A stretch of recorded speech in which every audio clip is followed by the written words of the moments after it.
എല്ലാവർക്കും എൻ്റെ പുതിയ വീഡിയോയിലേക്ക് സ്വാഗതം. ഉരുളക്കിഴങ്ങ് വെച്ച് വളരെ എളുപ്പത്തിൽ ചെയ്തെടുക്കാവുന്ന ഒരു സ്നാക്ക് റെസിപ്പിയാണ് ഞാൻ ഇന്നിവിടെ കാണിക്കാൻ പോകുന്നത്. കുട്ടികൾക്കാണെങ്കിലും വലിയവർക്കാണെങ്കിലും ഒരുപാട് ഇത് ഇഷ്ടപ്പെടും. ഉണ്ടാക്കിയെടുക്കാനും വളരെ എളുപ്പമാണ് കേട്ടോ. നമുക്കിതെങ്ങനെ ഉണ്ടാക്കുന്നത് നോക്കാം. ഇവിടെ ഞാൻ 3 വലിയ ഉരുളക്കിഴങ്ങ് പുഴുങ്ങിക്കൊണ്ട് വന്നിട്ടുണ്ട്. ശകലം ഉപ്പിട്ടാണ് പുഴുങ്ങിയെടുത്തത് കേട്ടോ.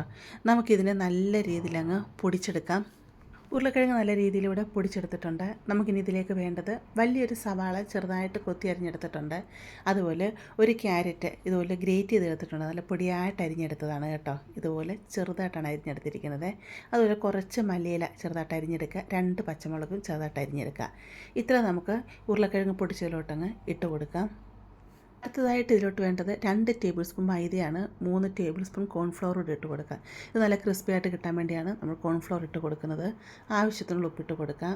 1/2 തൊട്ട് 3/4 ടീസ്പൂൺ വരെ കുരുമുളക് പൊടി ഇട്ട് കൊടുക്കാം. 1/2 ടീസ്പൂൺ ഗരം മസാലയും അതുപോലെ 1/2 ടീസ്പൂൺ തന്നെ പെരിഞ്ജീരകം പൊടിച്ചത്. പച്ചയ്ക്കാണ് പെരിഞ്ജീരകം പൊടിച്ചെടുത്തത് കേട്ടോ. അതും കൂടി ഇട്ട് കൊടുത്ത് നല്ല രീതിയിൽ നമുക്കിതിനെ മിക്സ് ചെയ്തെടുക്കാം. കൈ കൊണ്ട് തന്നെ നല്ല രീതിയിൽ ഇതിനെ അങ്ങ് മിക്സ് ചെയ്തെടുക്കാം. ഇതിന് നല്ല രീതിയിൽ ഞാൻ മിക്സ് ചെയ്തെടുത്തിട്ടുണ്ട്. അന്നേരം വെള്ളത്തിൻ്റെ കുറച്ച് അംശം കൂടുതലുണ്ട്. അതുകൊണ്ട് ഞാൻ കുറച്ച് ബ്രെഡ് പൊടിച്ചത് ഇതിലോട്ട് ഇട്ട് കൊടുക്കുന്നുണ്ട്. ആദ്യം 4 ടേബിൾ സ്പൂൺ ബ്രെഡാണ് ഞാൻ ഇതിലോട്ട് ഇട്ട് കൊടുത്തത്. എന്നിട്ട് നല്ലതായിട്ട് ഇതിനെ ഒന്നും കൂടെ മിക്സ് ചെയ്തെടുത്തു. അന്നേരം കുറച്ച് ലൂസായിട്ടുണ്ട്. അന്നേരം പിന്നെ 2-3 ടേബിൾ സ്പൂൺ ബ്രെഡ് പൊടിച്ചുകൊണ്ട് ഇട്ട് കൊടുത്തു കഴിഞ്ഞിട്ട് നല്ലതായിട്ട് ഇതിനെ മിക്സ് ചെയ്തെടുത്തപ്പോഴത്തേക്ക് മാവ് ടൈറ്റായിട്ട് വന്നിട്ടുണ്ട്. അപ്പോൾ മാവ് ലൂസായിട്ട് തോന്നിക്കുകയാണെങ്കിൽ നിങ്ങൾ ബ്രെഡ് പൊടിച്ചത് ഇട്ട് കൊടുത്താൽ മതി കേട്ടോ. എന്നിട്ട് നമുക്കിതിനെ ഷേപ്പാക്കി എടുക്കാം. നമുക്ക് ഇഷ്ടമുള്ള ഷേപ്പാക്കി എടുക്കാം കേട്ടോ. ഞാൻ ചിക്കൻ റോളിൻ്റെയൊക്കെ ആ ഒരു ഷേപ്പാണ് ആക്കിയെടുക്കുന്നത്.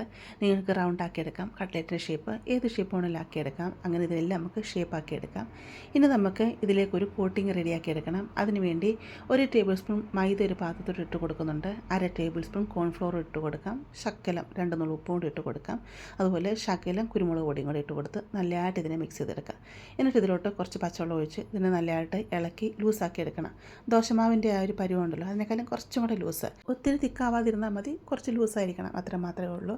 അതുകൊണ്ട് ഈ ഒരു പരുവത്തിൽ വേണം മാവ് കിട്ടാനായിട്ട്. അതുപോലെ ബ്രെഡ് ഞാൻ പൊടിച്ച് ഇതുപോലെ കൊണ്ടുവന്നിട്ടുണ്ട്. നിങ്ങൾ ബ്രെഡ് ക്രംസ് ആണെങ്കിൽ അതെടുത്താൽ മതി കേട്ടോ. നമുക്കിന്ന് റെഡിയാക്കി എടുക്കാം. ഈ മാവിലോട്ട് നമ്മൾ എടുത്ത് വെച്ചിരിക്കുന്ന സ്നാക്ക് ഉണ്ടല്ലോ അതങ്ങ് മുക്കിയെടുക്കാം. എന്നിട്ട് ബ്രെഡ് ക്രംസിലോട്ടും ഇതങ്ങ് മുക്കിയെടുക്കാം. എല്ലാം നമുക്കിതുപോലെ ചെയ്തെടുത്തുകൊണ്ട് വരാം. ഇനി നമുക്കിത് ഫ്രൈ ചെയ്തെടുക്കണം. അതിനുവേണ്ടി ഒരു ഫ്രൈ പാൻ അടുപ്പത്ത് വെച്ച് കൊടുത്തിട്ടുണ്ട്. പാൻ ചൂടായി വരുമ്പോഴത്തേക്ക് ഇതിലോട്ട് കുറച്ച് എണ്ണ ഒഴിച്ച് കൊടുക്കാം. നിങ്ങൾക്ക് വേണേൽ ഡീപ് ഫ്രൈ ചെയ്തെടുക്കാം, അതല്ലെങ്കിൽ ഷാലോ ഫ്രൈ ചെയ്തെടുക്കാം കേട്ടോ. ഞാനിവിടെ ഷാലോ ഫ്രൈ ആണ് ചെയ്തെടുക്കുന്നത്.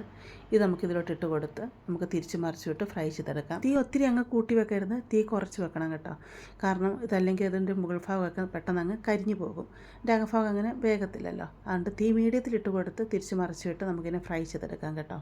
അങ്ങനെ ഉരുളക്കിഴങ്ങ് വെച്ചുള്ള സ്നാക്ക് ഇവിടെ റെഡി ആയിട്ടുണ്ട്. നമുക്ക് എണ്ണയിൽ നിന്ന് മാറ്റാം. ചിക്കൻ റോളിൻ്റെയൊക്കെ ആ ഒരു കളർ വരത്തില്ല, ആ ഒരു കളർ വരുമ്പോൾ നമുക്കിനെ കോരി മാറ്റാം കേട്ടോ. അങ്ങനെ ഇതെല്ലാം ഇവിടെ റെഡിയാക്കി കൊണ്ട് വന്നിട്ടുണ്ട്. കണ്ടില്ലേ, നല്ല പെർഫെക്റ്റ് ആയിട്ട് ഇത് കിട്ടിയിട്ടുണ്ട്. ഇതിൻ്റെ ടേസ്റ്റ് കണ്ടോ, സൂപ്പർ ടേസ്റ്റാണ്. മുറിച്ച് ഞങ്ങൾ കാണിച്ച് തരാം കേട്ടോ. ഇത് ശരിക്കും ഒരു നമ്മൾ ഈ ചിക്കൻ കട്ട്ലേറ്റൊക്കെ കഴിക്കത്തില്ലേ, ആ ഒരു ടേസ്റ്റാണ് കേട്ടോ. കുറച്ച് ടൊമാറ്റോ കെച്ചപ്പോടെ മുക്കി കഴിക്കുവാണെങ്കിൽ അടിപൊളി ടേസ്റ്റാണ്. കുട്ടികൾക്കും വലിയവർക്കും ഒരുപാട് ഇഷ്ടപ്പെടും. അപ്പോൾ തീർച്ചയായിട്ടും നിങ്ങളിത് തയ്യാറാക്കി നോക്കുക. ഇഷ്ടപ്പെടുവാണെങ്കിൽ ചാനലൊന്ന് സബ്സ്ക്രൈബ് ചെയ്ത് സപ്പോർട്ട് ചെയ്യുക. അത് ലൈക്ക് ചെയ്യുക. നിങ്ങളുടെ ഫാമിലിയുടെ ഫ്രണ്ട്സിനോടൊക്കെ ഷെയർ ചെയ്ത് കൊടുക്കുക.